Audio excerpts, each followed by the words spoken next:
Hi there, welcome back to the Great Ace Attorney Chronicles. We last left off on some rather disheartening revelations about Gregson's whereabouts and how we almost saw his body. Well, we basically saw his body and didn't even know it was his body at first because we didn't even know any better because that dastardly Judge Tigoko was carrying him around like fucking yesterday's luggage. Tell you what a fucking... Well, again, it's just really kind of disturbing when you think about it. But oh well. Show must go on, as they say. Order! Order! Order in court! I'm skeptical, counsel. Okay, I know that's how the British people, British English spells skeptical, but when you spell it like that, it looks like it should be pronounced septical now, shouldn't it? Like septile, it's not skeptile now, is it? But anyway, I'm skeptical, counsel. I'm skeptical, counsel, that a grown man's body could fit inside even the largest travel trunk. It could. Just trust me on that, okay? It could, because I decided it could. Because I happen to know that the witness himself, a man of considerable size, fits inside his trunk. Oh yeah. Okay, yeah, I guess we did find that, didn't we? Thanks to Herlock and him having to hide himself in his, Jigoko hid himself in his trunk, so we know that someone could fit in that trunk. And I'm pretty sure Gregson is smaller than Judge Jigoko.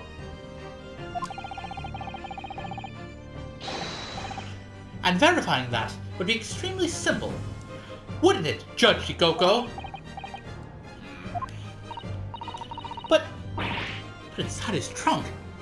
How horrifying. And after we'd spoken with you at the Great Waterloo Hotel, you had the opportunity to visit the apparent scene on Fresno Street, taking your trunk with you in a cab to deposit the inspector's body.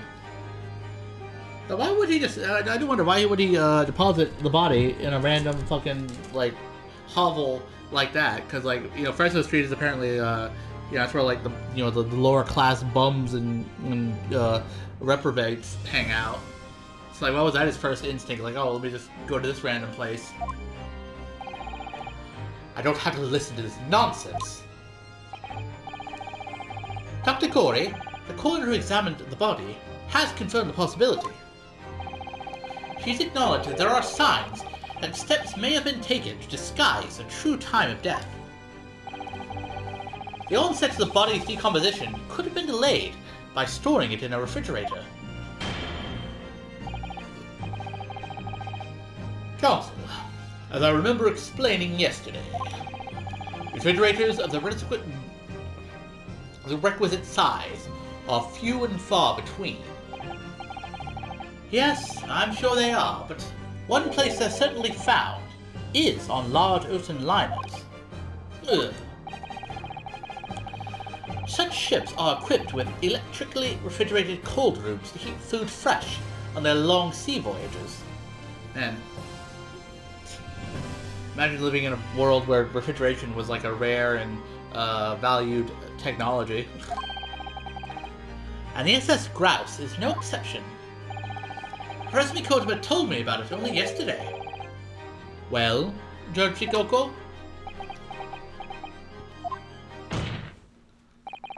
However much you prolong this debate, you can't eliminate the truth. All the evidence points to you being the killer.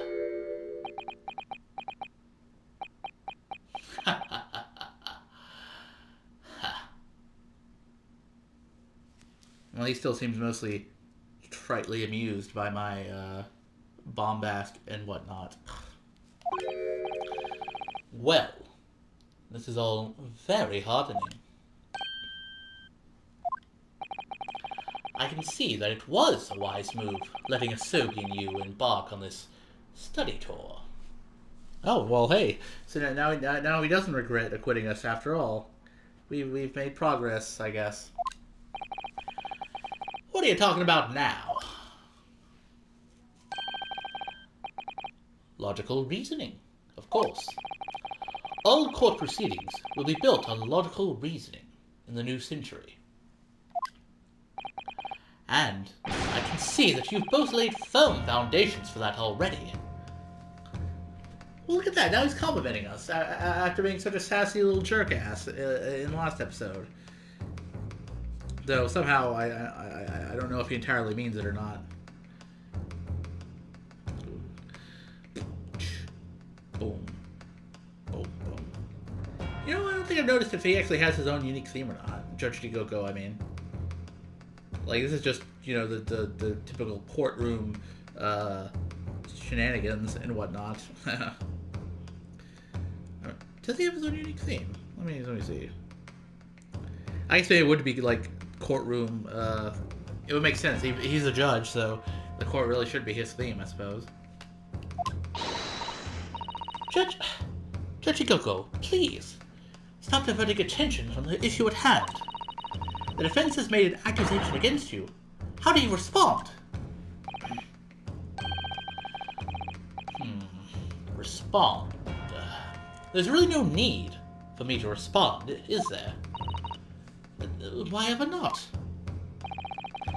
Because, before you can even begin to answer the question of when the victim was killed, you must first establish one key fact. Where was the victim killed? It's quite logical. The actual scene of the crime. The prosecution's stance is unaltered. The killing took place on Fresno Street when the gunshot was heard. As the accuser, Barack Van Zeeks shot the victim at point-blank range.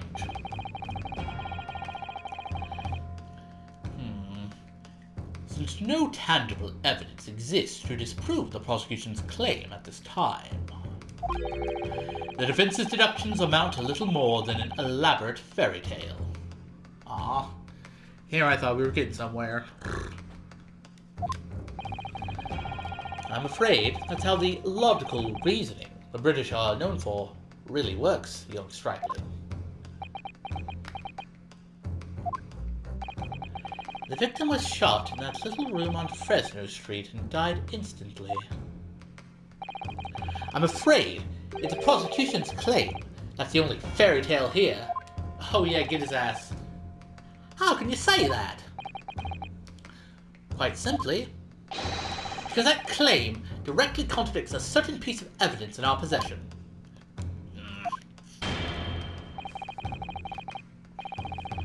Very tantalizing, counsel.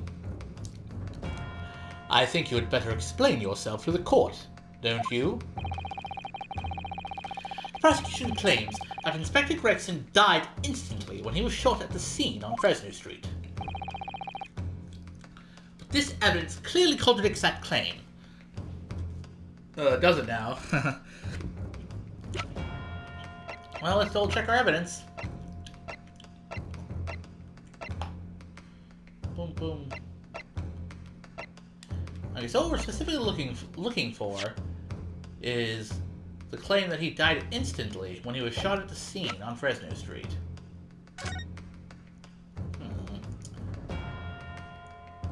I mean, he certainly looks dead here. I can't deny that. The bloody handprint. You know, I can't remember if we actually figured that out, anything out about that or not. Let me check this real quick. Oh, what's this? Mr. Naruhodo, look! Oh, yes. It's a smudge of some kind. In fact, it looks just like a handprint. And the color. That's blood, isn't it? Oh dear. How disturbing. Yeah, I'm pretty sure we figured this out before, but like... What is it? I cannot recall on it again. It's... I mean, I've been taking, you know, my own, you know, breaks and time off between recordings, and I'm pretty sure that, like, we first discussed this noteboard literally, like, during the last case. So, like, I don't remember if we figured out what the bloody handprint was about.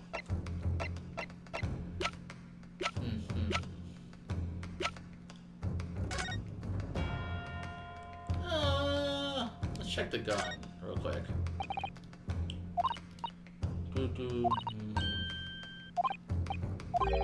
Let's see.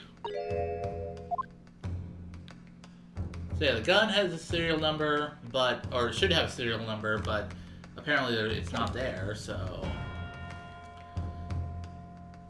Should we be getting the gun, I wonder?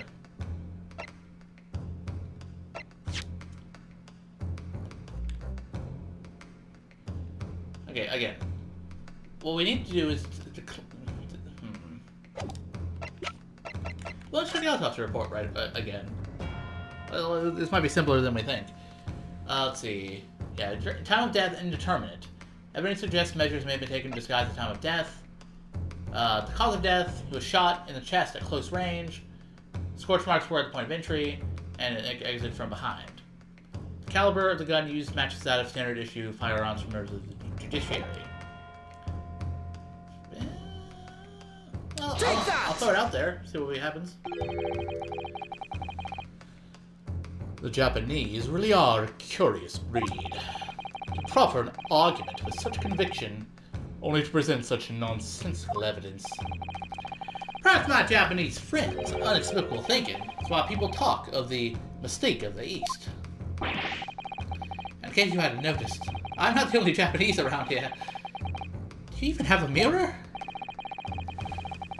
The court is not interested in the mistake of anything. You will be penalized accordingly. Okay, I guess it wasn't the autopsy report. It was kind of a stretch anyway, but I don't know. I had to test it. So was the victim killed in the room on Fresno Street, or was he moved there after his death? There's one piece of evidence we have that shows the answer to that question surprisingly clearly. Yeah, I was gonna do. Yeah, okay. Sure. Yada yada. Okay.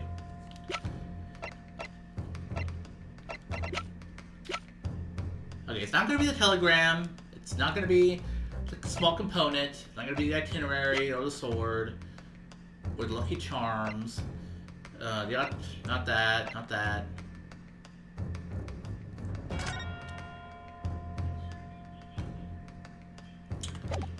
The trunk. So yeah, the trunk was there, but it was removed from the scene, and then Gina found it again. And the whole reason that was because I think Sandwich, apparently, that was the fucking name, was trying to, like, sell it, I think. So I don't think that has to do with whether or not Gregson died immediately or not. I mean, we take the watch and stuff, but we've already discussed the watch in great detail before. And yeah, the fact that it broke, you know, in the cabin does not really amount to much. Or does it? I mean, I got 4 strikes. I can fucking... I'll throw it out there. Okay, fine. So yeah, it wasn't... I didn't think it was, okay? I was just wanted to double check.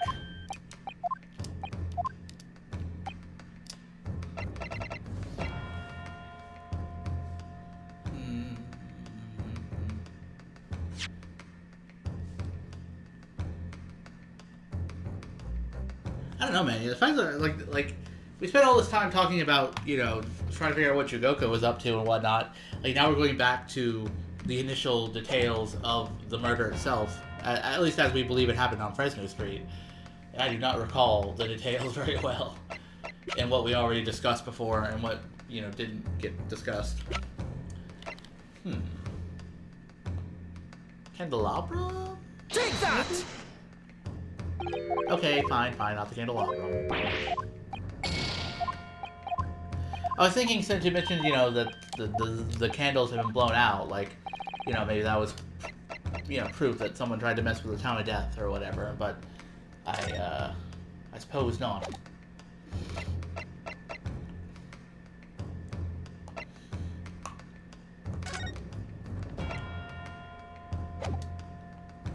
Yeah, no, it's not gonna be that. The wig, the policeman figure... Clint. You know what, let's, uh-oh. Take that! Let's check the bloody handprints, shall we?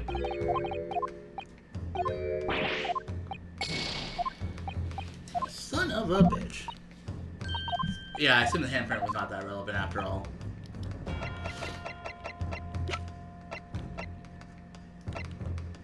I feel like it's something obvious that I'm probably, you know, just forgetting.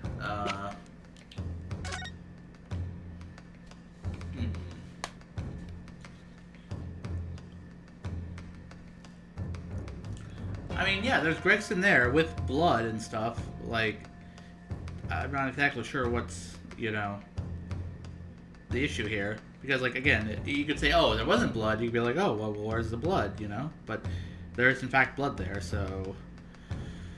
yeah. Not sure what to make about that.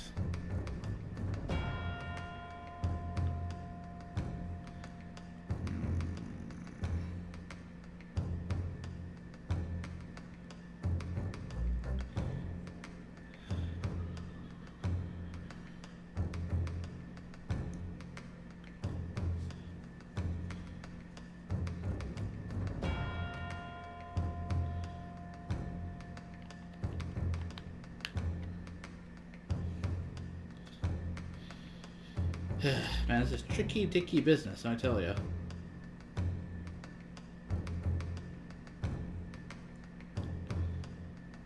Let me check something.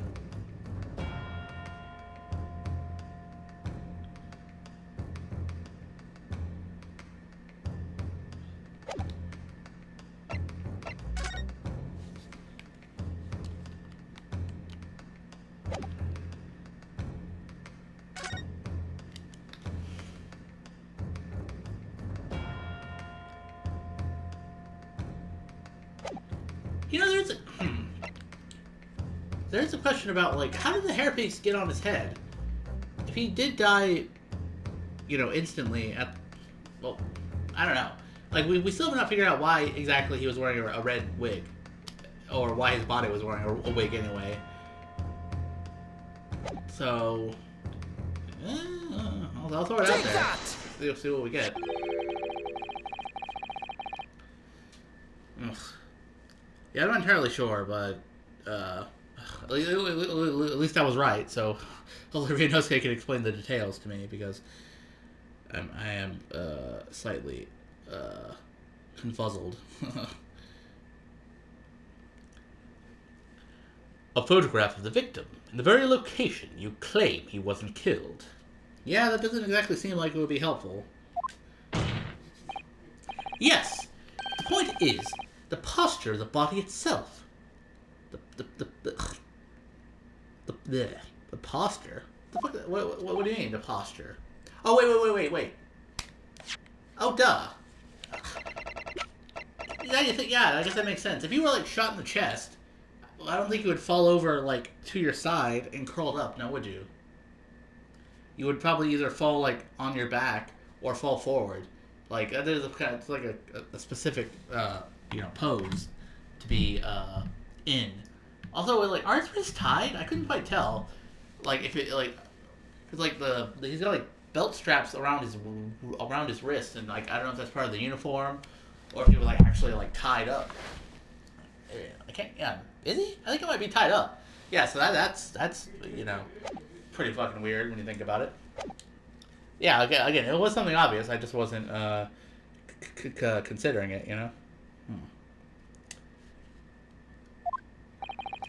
If Inspector Gregson had been shot there in that room, it's out of the question that his body would have been curled up in a ball like that. Yeah, that's not how bodies work, you know, is it? Oh.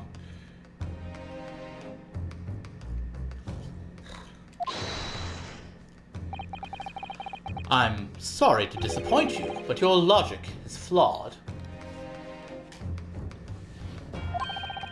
He could easily have adopted that fetal position due to the pain of the shot, which subsequently proved fatal. But he supposedly died instantly, though. Objection! Supposedly. I'm sorry to disappoint you, Dirt Shikoko, but it's your logic that is flawed. Yeah, you fucking tell him.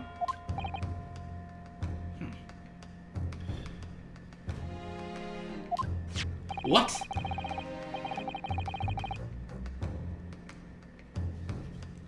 According to this autopsy report, the victim died instantly.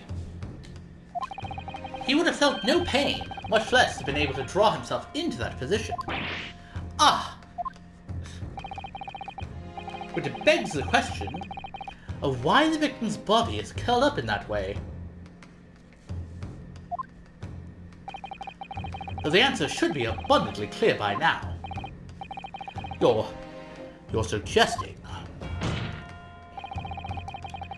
the inspector's body took on that posture ahead of its arrival on Fresno Street, before it was coldly turned out on the floor, from the inside of a large travel trunk. No! You're quite right. I'm sorry, wrong voice. You're quite right. The shape of the body, it looks exactly as if it had been kept in a confined space.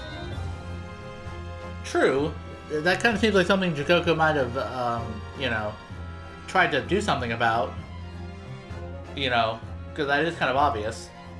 But then again, like, I imagine he did not expect to be, found out to this extent. But, if it were me, with, perfect hindsight, I would have made sure the body was nice and flat, Judge Chigoko. Here I'm getting stuck in the Cosmo voice. Judge Chigoko, present your trunk for examination. I believe it's very possible that it will contain traces of the victim's blood. Arg. Arg. Ugh. Well, now he looks extra mad. Ha. Present my trunk? I refuse. I'm not going to throw it back, no matter how much you ask me. What? On what grounds? I don't fucking want to, okay? Did you fucking consider that, maybe? I'm the Minister of Foreign Affairs from the Empire of Japan. I shouldn't have to put up with this treatment just because of some stripling's baseless accusations. Oh man, too bad Phoenix isn't here to be like, oh, I assure you, it's quite based. In other words, Judge Chigoko, there is blood in your trunk. Ugh, I decline to answer that. As a Minister of Foreign... Okay, damn, interrupt me while I'm voice acting, Reinosuke. At this moment, you're not a government minister. You are a witness in a trial in Britain's highest court. I don't care who you are, or what your status outside this courtroom might be, you will not withhold information. Nothing is more important than the truth.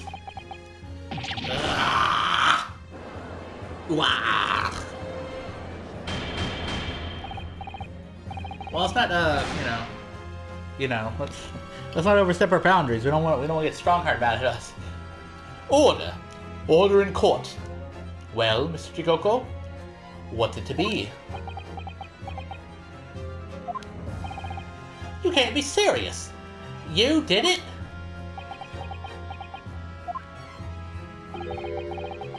Have you no shame at all, Cosmo Rasoki? What?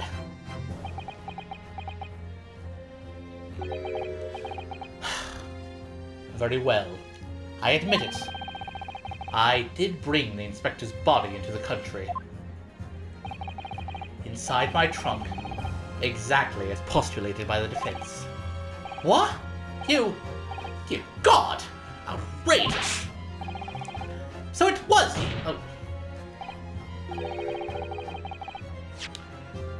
So it was you! You admit to Inspector Gregson's murder? No. No. I admit to nothing more than what I've said. Of killing the man, I certainly have no recollection. What on earth is that cryptic statement supposed to mean? I merely disposed of the inspector's body, which was left in my cabin, in order to avoid unwanted attention. As a judicial assistant over there pointed out, I had no chance to throw it into the ocean. So, I decided my only option was to bring it into Britain with me and dispose of it somewhere else. You can't still deny it. If you didn't do it, then who on earth did kill the man? As you know, there was one other person in my cabin that night. He had the opportunity. And, moreover, he'd already accepted a mission to take the inspector's life. Oh! That's right! Who else could it have been? It was you, Cosima Sogi. I mean, to be honest, Cosima was pretty sus earlier in the case. I wouldn't put it past him, but I know he's just pushing the blame to him. But still, you.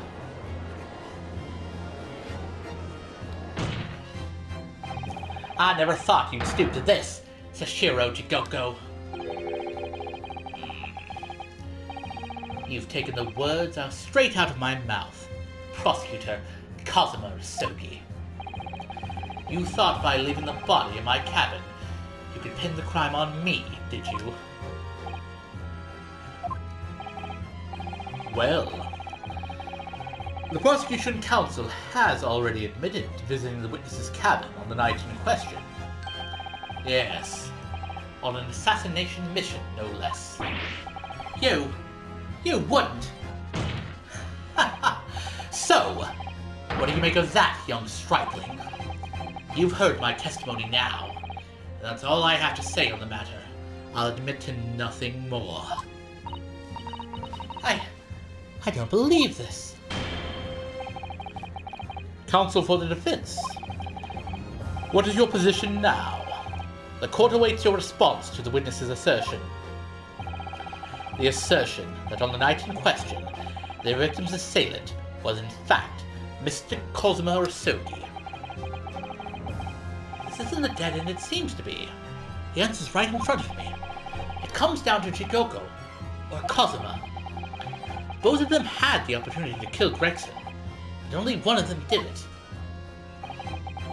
And I'm just a step away from proving who. Very well. The defense is ready to respond to the assertion put forward by Judge Jigoko. The idea that the victim's murder could have been committed by Prosecutor Sogi is impossible or impossible. It remains to be again. Knowing how these games go, I know it's not gonna just be oh, at the last minute it was actually Prosecutor Sogi. Logically, I can deduce that. But I will say, Cosima was incredibly suspicious his actions were pretty sus. So, clever move by Jigoko to try and, divert the heat to him, because, he had just as much opportunity to do it as Jigoko did. Still, I get the feeling that this is going to be pretty pivotal in terms of, maybe not getting to the end exactly, but, cracking Judge Jigoko down, or breaking him down once and for all. So I think I'll save that for the next episode. Until now, I will admit, the thing about the photo of Gregson's body, it really is obvious when you think about it, but it's been such a long time since we'd actually talked about the events on Fresno Street that I just didn't quite put two and two together, but yeah, obviously, his body should not have been like that, when you think about it. And now, Judge Jigoko, pretty desperate, I can tell. But oh well. In the next episode, we'll see where things go from here, but until then, I'll see you around.